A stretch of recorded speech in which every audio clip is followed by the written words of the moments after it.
Hello friends. आज की इस वीडियो में मैं आपसे बात करूंगा पर्यावरण के बहुत ही महत्वपूर्ण क्वेश्चन के बारे में। जैसा कि आपको मालूम है, इससे पहले भी मैंने बहुत सारे वीडियोस अपलोड कर रखे हैं। अगर आपने अभी तक नहीं देखे हैं तो प्लेलिस्ट में जाकर उनको आप ज़रूर देखिएगा। फ्रेंड्स, आपने देखा होगा कि अभी पिछले कुछ दिनों से मैंने ऐसे वीडियो अपलोड किए हैं जिसमें पर्यावरण के जो 10-12 क्वेश्चन होंगे या 15 क्वेश्चन होंगे। मैंने वीडियो बहुत लंबा नहीं किया है। मैं जानता हूँ अगर वीडियो लंबा किया जाएगा तो हो सकता है आप उसको नहीं देखेंगे। अगर वीडियो छोटा होगा तो उसको आसानी से देख लेंगे। तो आपको इस तरह से पर डे वीडियो मिलते रहेंगे, तो आप इसको देखते रहिए और अपनी लर्निंग को बढ़ाते रहिए। तो आज मैं बात करता हूँ पहले क्वेश्चन की। इसमें कहा गया है कि सूर्य से प्राप्त ऊर्जा को कहते हैं। तो ध्यान रखना है, सूर्य से जो प्राप्त ऊर्जा होती है उसको इंसोलेशन कहा जाता है। और दूसरा क्वेश्चन है, पृथ्वी का पलायन वेग कितना है।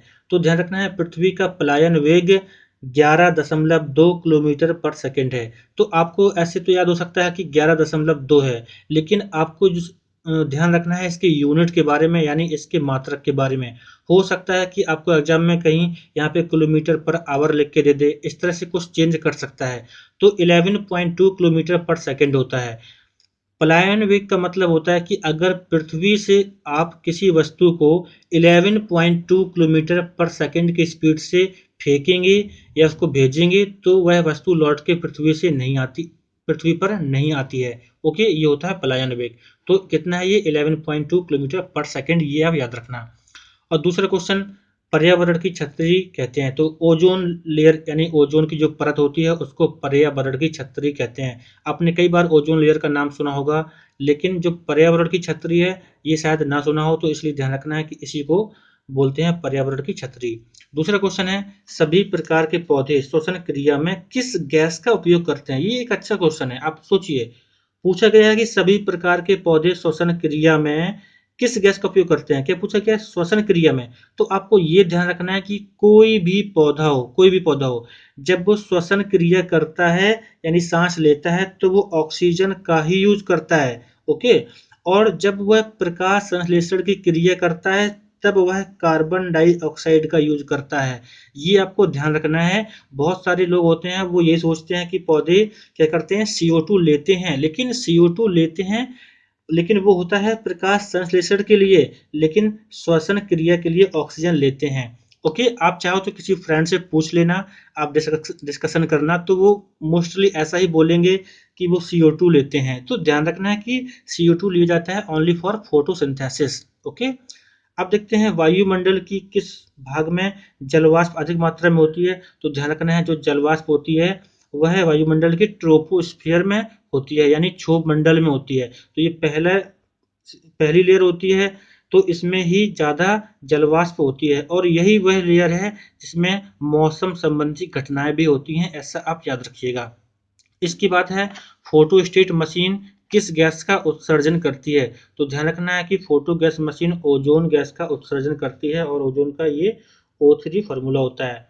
और बहती हवा को क्या कहते हैं। तो हो सकता है आप क्वेश्चन जानते हो, लेकिन बहती हवा को पवन कहते हैं, ऐसा भी ध्यान रखना है।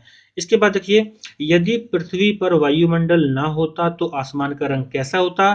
तो ध्यान रखना है कि काला होता। ओके। और अगर कभी पूछा जाए कि अभी आसमान का रंग नीला क्यों दिखाई देता है, तो आपको बोलना होगा प्रकाश के प्रकीर्णन के कारण। ओके, ये ध्यान रखिएगा, यानी स्कैटरिंग ऑफ लाइट की वजह से। इसके बाद नेक्स्ट क्वेश्चन है, इसमें कहा गया है सामान्य वायुदाब कितना होता है। तो याद रखिएगा, सामान्य वायुदाब 1013.25 मिलीबार होता है। इसके बाद नेक्स्ट क्वेश्चन है कि बादलों के मापन हेतु आकाश को 8 भागों में बांटा गया है, प्रत्येक भाग को कहते हैं ऑक्टा। क्या बोलते हैं? ऑक्टा।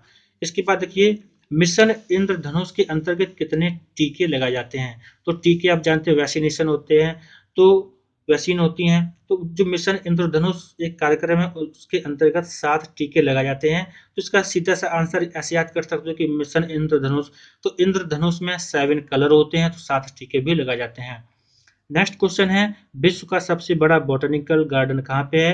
तो विश्व का सबसे बड़ा बॉटनिकल गार्डन इंग्लैंड में है। इसके बाद नेक्स्ट क्वेश्चन है, सीसा। देखो यहाँ पे जो ये पॉइंट मैंने बना रखे हैं, आपको क्या है, इनको समझना है, और एग्जाम में जिस भी तरीके से आपसे क्वेश्चन पूछा जाता है उसके अकॉर्डिंग आंसर देना है। तो यहाँ पर लिखा है सीसा वायुमंडल की ऑक्सीजन से मिलकर लेड ऑक्साइड बनाता है।